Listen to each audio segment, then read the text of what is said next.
Welcome to our HTML class that started promptly on time. So, last week we talked about HTML tags, which are always made up of 3 characters, the less than symbol, the greater than symbol, and the slash. Everybody can see this, right? Mm-hmm. And normally HTML tags occur in pairs, one that begins the formatting, one that ends the formatting. Occasionally you'll see them in single cases like this.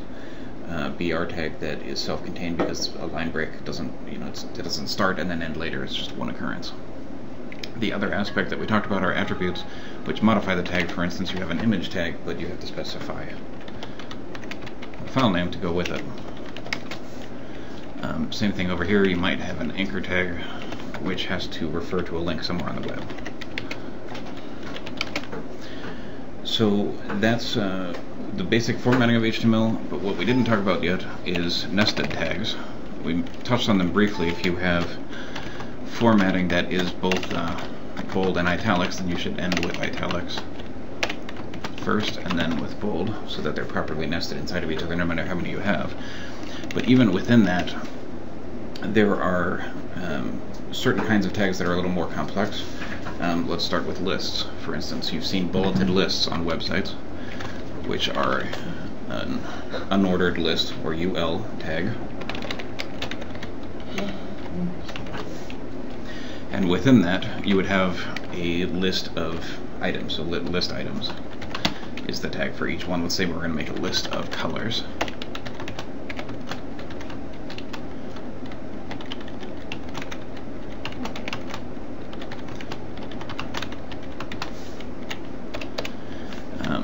Here you can see how they're properly nested within each other. You can have an unlimited number of list items within the overall unordered list.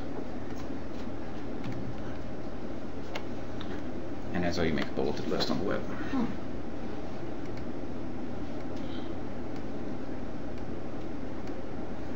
Questions so far?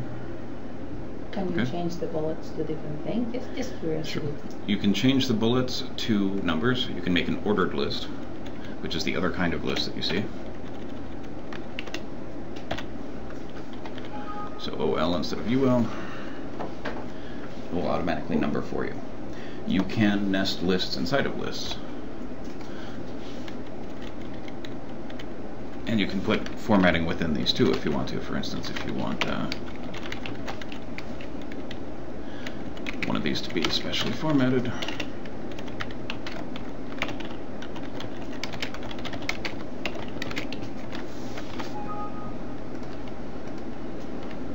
you can do that. If you want to put a list inside of a list, you can do that.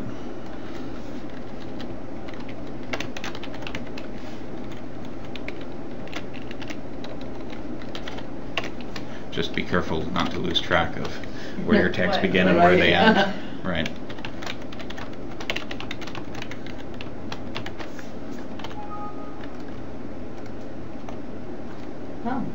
And will automatically update the formatting. So if you create a series of nested lists, like an outline, they will become further indented. The bullets will change as they go, depending on the browser. Is there any way to change that? The bullet type, like, in there the sub list is a circle. Sure. Circle.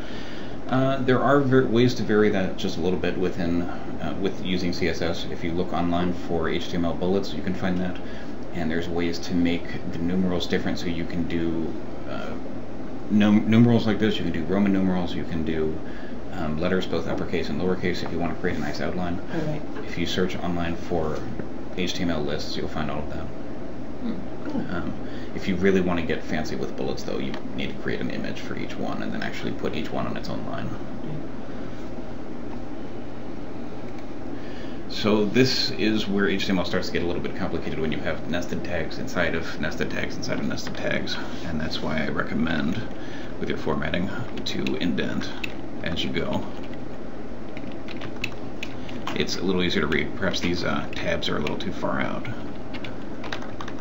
It's a little easier to scan down the page visually and see how the elements line up with each other. Let's move on to tables. Probably a lot of you have heard of tables or you've seen them used online. It's basically a chart of information of rows and columns. Each element within the chart is called a cell. In terms of HTML, you start with a table tag, end with a table tag. Everything has to be within a row, so let's create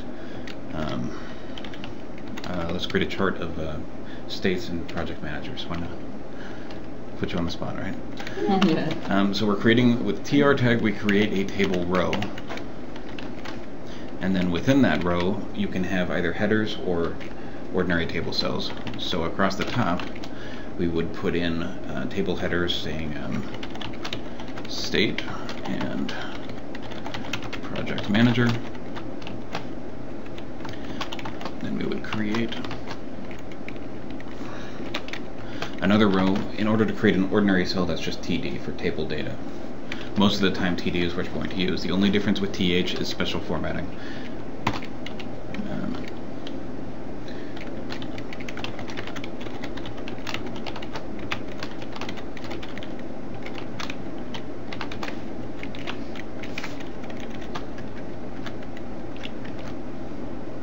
Rachel, you manage Chicago, you manage, do you know what states? Illinois and California, yeah. Okay.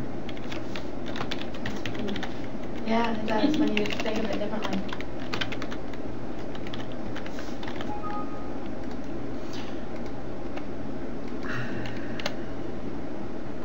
So it's a little hard to see, but this has created an organized table across. It's easier if I turn on border. Does it always put the top row of the table and bold it then? If you have a table header. Okay. Right, if I turn on the border, it's a little easier to see how it's got it formatted.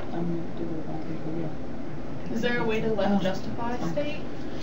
Yes, the only difference between the first row and the other two rows is that I've used TH instead of TD. So what TH does, it's meant for the first row on the table, it'll make it bold and it'll make it centered. Otherwise, everything will be ordinary font over to the left.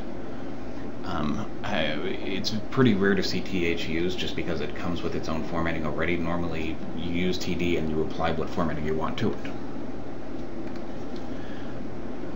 And let me space this out a little bit here.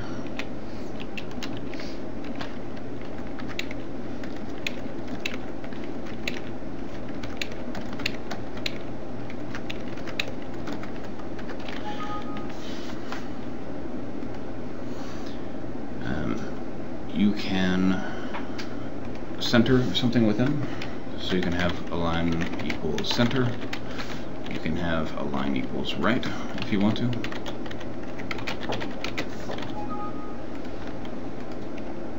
It's going to be hard to see align equals center on New Hampshire because it already fills the field pretty well.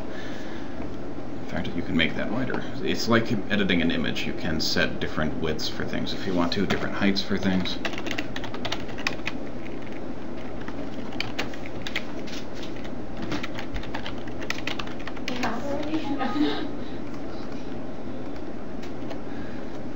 So here we've set the first cell to 300 and it's expanded all the other cells within that same column.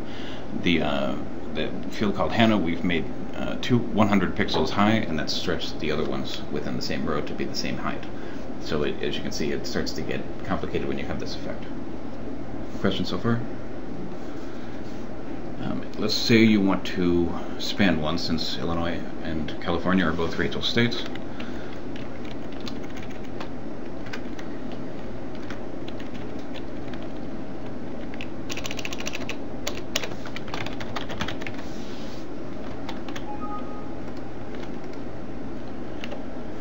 We don't need to put Rachel's name on the list twice. We could span it across the two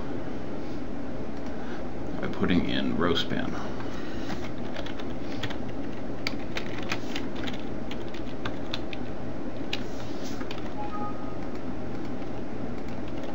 I see you've got two, so you've got to tell it how many rows you want to span.